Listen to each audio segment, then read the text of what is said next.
El Señor les bendiga. Este es el hermano Jorge Afanador en el programa Reflexiones Bíblicas para hoy. Vamos y estamos en el camino del estudio y de la exposición del tema acerca del arrebatamiento de la iglesia. Soy un gran defensor de esta temática que hemos venido desarrollando por varias semanas ya, basado en la doctrina fundamental acerca de el arrebatamiento de la iglesia. Como estudiante he podido relacionarme con este tema de la profecía por muchos años, y también como profesor en el escritorio del maestro. He podido enseñar estos temas de profecía por muchos años, y al decir muchos años no trato de impresionar que realmente tengo una absoluta revelación, porque la revelación de todo lo que podamos hablar de las escrituras, de la doctrina, de la profecía, está en la misma revelación bíblica. No tenemos una revelación, solamente sí tenemos la experiencia de una iluminación bajo la investigación que hagamos de esta doctrina maravillosa que dentro de las escrituras aparece de forma explícita y de forma implícita, lo que aparentemente no vemos a claridad a plena luz en un texto, a primera lectura, de manera inferida, sí está implícitamente esta doctrina declarada en un sinnúmero de textos y bases bíblicas que nos ayudan a entender con más claridad esta gran esperanza que pertenece de manera exclusiva a la iglesia del Señor, como la novia del Cordero, aquella que conforme a Apocalipsis capítulo 19 ha de experimentar las bodas del Cordero, amén, en el cielo, durante se vaya desatando una gran persecución jamás nunca vista en el mundo. Acá abajo en la tierra la iglesia gozará de esa gran boda y bendiciones que Dios tiene para esta iglesia, que también es identificada como el cuerpo místico de Cristo. Como dijo el Señor en Juan 14, que en la casa de mi Padre muchas moradas hay. Si así no fuera, yo lo hubiera dicho: voy pues a preparar lugar para vosotros, y si me fuere y os prepararé lugar, vendré y os tomaré a mí mismo, para que donde yo estoy, vosotros también estéis. Pero la palabra clave ahí, os tomaré a mí mismo, ese es su cuerpo, la iglesia. Y Efesios capítulo 5, verso 32, que es un texto clave que nos identifica y nos aclara mejor la doctrina y la esperanza de la iglesia, tan clara cuando dice: grande es este misterio, mas yo digo esto respecto de Cristo y de la iglesia. Ese es el objetivo de esta revelación que dice Pablo en el capítulo 5, verso 32, que este gran misterio que estuvo oculto en edades pasadas y aún no fue revelado de manera clara absolutamente en el Antiguo Testamento, esa revelación de Cristo y la iglesia, como dice Colosenses capítulo 1, verso 26, el misterio que había estado oculto desde los siglos y las edades, dice la Biblia, pero que ahora ha sido manifiesto a sus santos. Y miren el verso 27 del capítulo 1 de Colosenses, dice, a quienes Dios quiso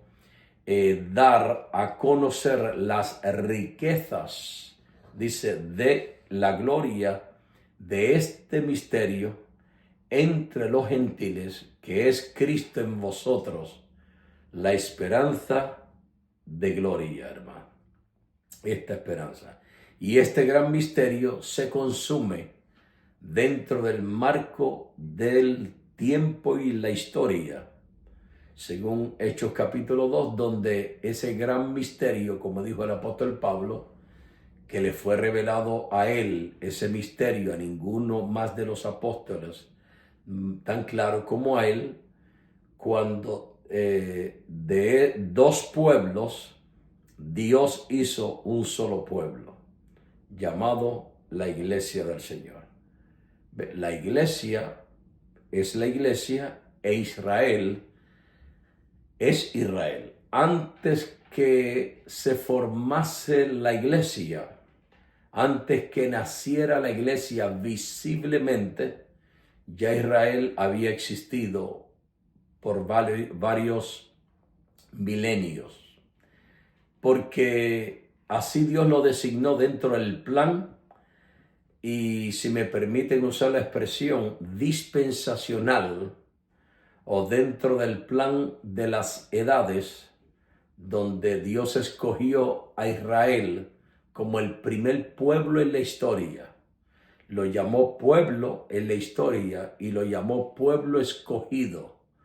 Y como dice el libro de Éxodo, capítulo 19, un pueblo que lo llamó su especial tesoro y fue escogido para anunciar las virtudes de aquel para llevar a las virtudes de aquel que lo llamó de las tinieblas a su luz admirable. Aunque tenemos ese texto en el Nuevo Testamento, en una de las epístolas, y ya se le señala esto como el sacerdocio de la iglesia, pero antes de ese sacerdocio de la iglesia, Dios cogió un pueblo que, a pesar del tropiezo nacional que ha tenido Israel a través de la historia, ese programa, es el programa de Dios para Israel, sigue en pie. Ese programa no ha muerto. Pero aquí habla de dos pueblos que vinieron a ser un pueblo, dando a entender que la iglesia nació con judíos, los discípulos en el aposento alto, en Hechos capítulo 2, judíos y gentiles iban a adorar juntos, iban a formar ese cuerpo que se llama la Iglesia de Cristo. Ahora, cuando el apóstol Pablo habla de dos pueblos, hizo un pueblo, usted no puede usar ese texto para generalizar que ya Dios unió al pueblo de Israel como pueblo y a la iglesia como gentil para hacerla una. No, está hablando Pablo cuando hizo mención en los Gálatas de que de dos pueblos hizo un pueblo, es en Cristo, y él mismo termina el texto diciendo en Cristo, porque todo aquel que pasa por la experiencia del nuevo nacimiento y de reconocer a Cristo en esta era y en esta época especial del trato de Dios con la iglesia, viene a ser parte de la iglesia, ya no es llamado judío, ya no es llamado gentil, ya no hay, en Cristo no hay mujer y hombre, todos somos unos en el Señor. En ese contexto es que se entiende que de dos pueblos Dios hizo un pueblo, pero el programa de Dios para Israel como pueblo no ha tenido su cumplimiento todavía. Y esto consiste por el tropiezo nacional que tuvo Israel cuando Cristo vino en su primera venida y fue rechazado por su pueblo, pero a pesar de el rechazo nacional por causa del pacto y de las promesas, y mucho más que del pacto de las promesas y las promesas, el amor de Dios con ellos les hace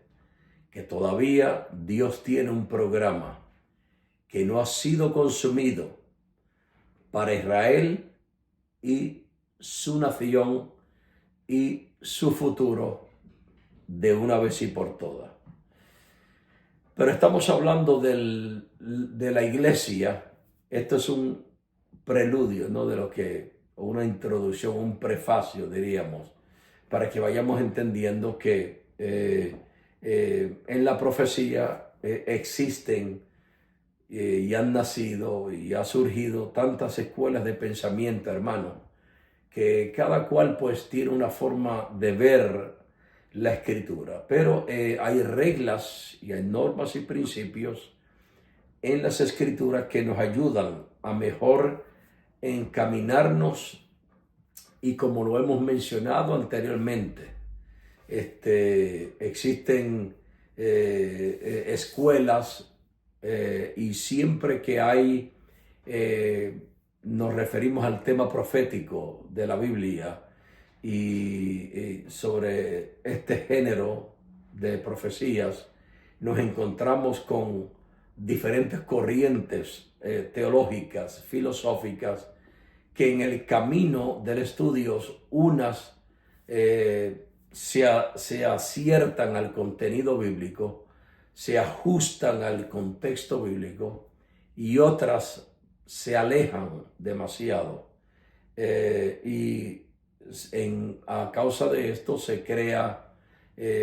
unas teorías que realmente carecen de fundamento, porque usted jamás puede tratar de, con un texto bíblico, formar una doctrina y estar sacando un texto de aquí y un texto de allá y un texto de otro sitio para tratar de formar una pirámide teológica, que eso no tiene sentido. Y es lo que algunos, cuando bregan con la iglesia y hablan del arrebatamiento de la iglesia y hablan de la gran tribulación, tratan de utilizar el libro Apocalipsis, lo descontextualizan, tratando de usar versos como el capítulo 11, la séptima trompeta, para referirlas a que la iglesia es arrebatada en esa séptima trompeta, como algunos teólogos y algunos hermanitos, siervos, de manera equivocada han tratado de utilizar textos así, hermano, sin mucho respaldo y bíblico y sin mucho contexto bíblico de la misma escritura. Y usted sabe que existe muchas escuelas y existe el dispensacionalismo, como también existe el antidispensacionalismo, también, que trata de negar que Dios tiene tiempos, ha establecido tiempos, momentos, lugares para tratar con su creación. Y esto lo vemos a través de y una dispensación es un lapso de tiempo, hermano, donde Dios trata. Cuando usted habla del milenio, el milenio es una dispensación. Seguro que sí. La gracia también, pero la gracia se extiende. Pero hay diferentes épocas, diferentes tiempos. Las escuelas y métodos de interpretación, gran parte de estas escuelas y métodos son oriundas del siglo XIX, y nos encontramos con todas esas diferentes escuelas. Unas ayudan, otras desayudan, como hemos dicho. Como el premilenarismo, el dispensacionalismo, el pretribulacionismo, son escuelas, estas tres escuelas de interpretación, de documentación, al igual que el método histórico, gramático y literal del texto, son herramientas de más aserción que nos ayudan a entender mejor el contenido bíblico. Trate de no ser muy reacio a estas formas de pensamiento teológica. Inclusive cuando le parezca aparentemente ser contraria a lo que usted piensa, trate de buscar siempre el contenido bíblico y encontrará que algunas de estas escuelas nos ayudan. Ahora, la escuela alegórica, la escuela de interpretación literal, ha surgido muchas escuelas para cada sección profética, como el arrebatamiento, la segunda venida, la gran tribulación, el milenio, la guerra del Magedón, las 70 semanas de Daniel. Han surgido unas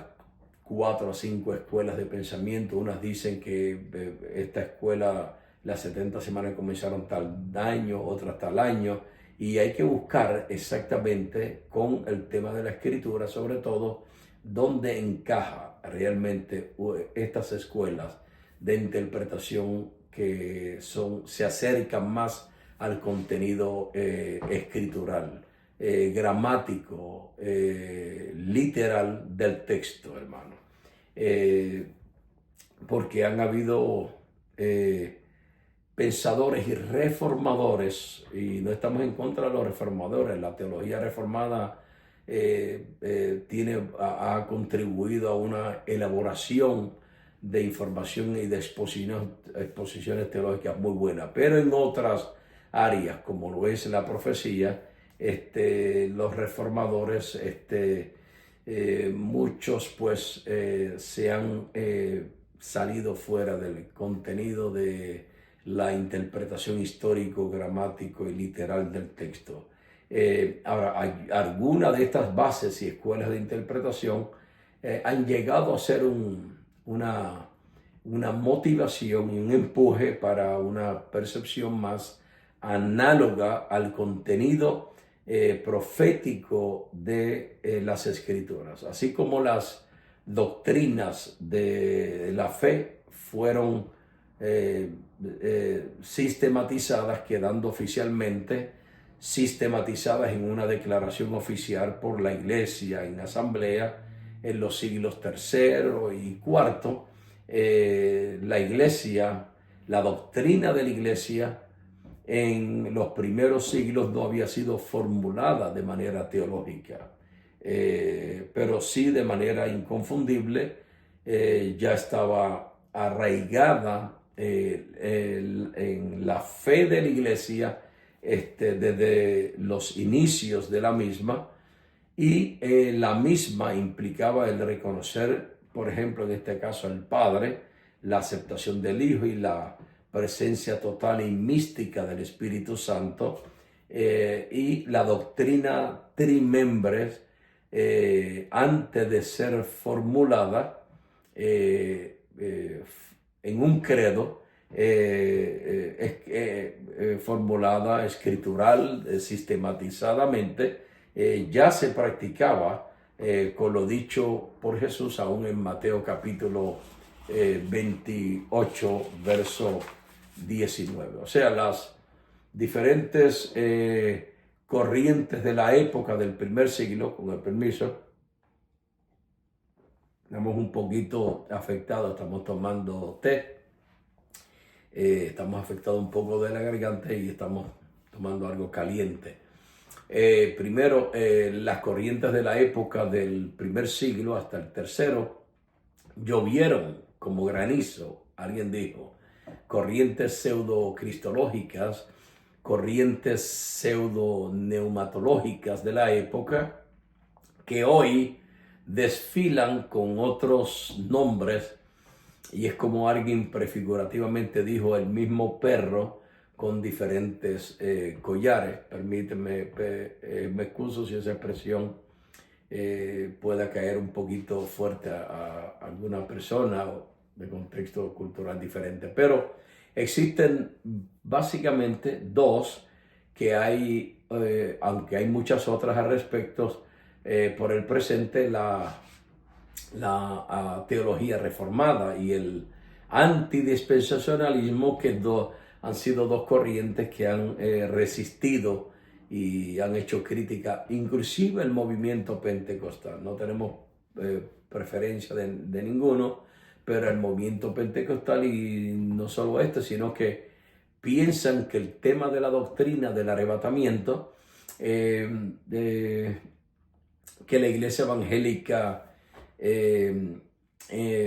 pentecostal enseña, y otras denominaciones, bautistas y otras denominaciones, no solo la pentecostal, piensan que son un invento, que la iglesia cristiana se ha inventado la doctrina del arrebatamiento, y que esa doctrina nació en el 1800, en abril, en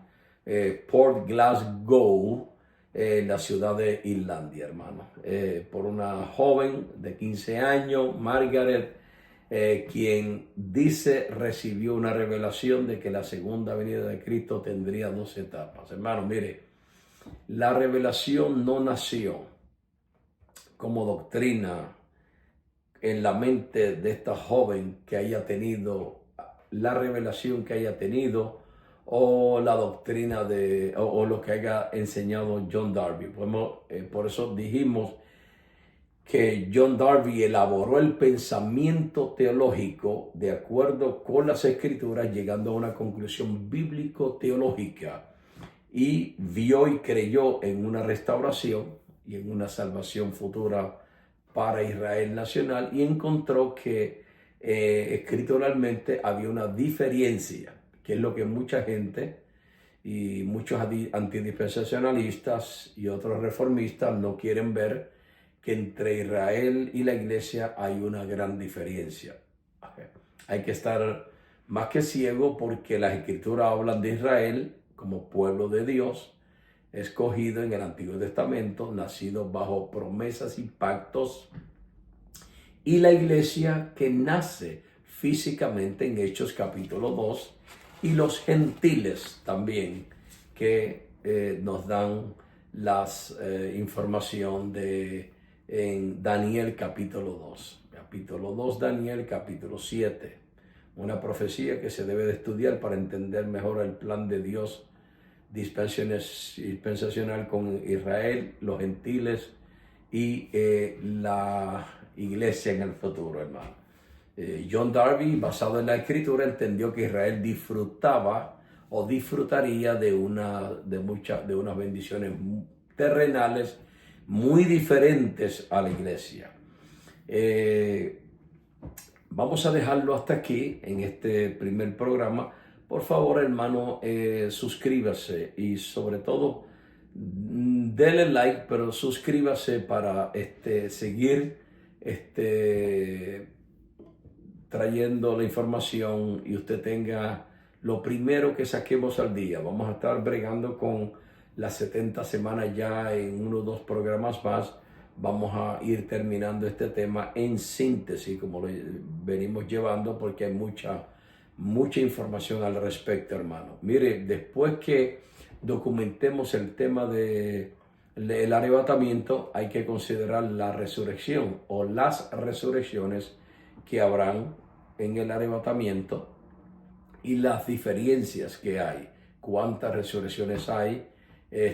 cuál es la resurrección de la iglesia, después de la resurrección, qué es el más allá, qué es el estado intermedio. Todas esas cosas hay que ir detallándolas de manera sistemática. Dios le bendiga, Dios le guarde, y suscríbase, hermano. Ponga like, pero suscríbase para seguir dando con el programa Reflexiones Bíblicas de hoy sobre este tema tan interesante que estamos tocando, que es el corazón esencial del contenido bíblico, la profecía de estos 3 grandes pueblos. Dios le bendiga. Amén.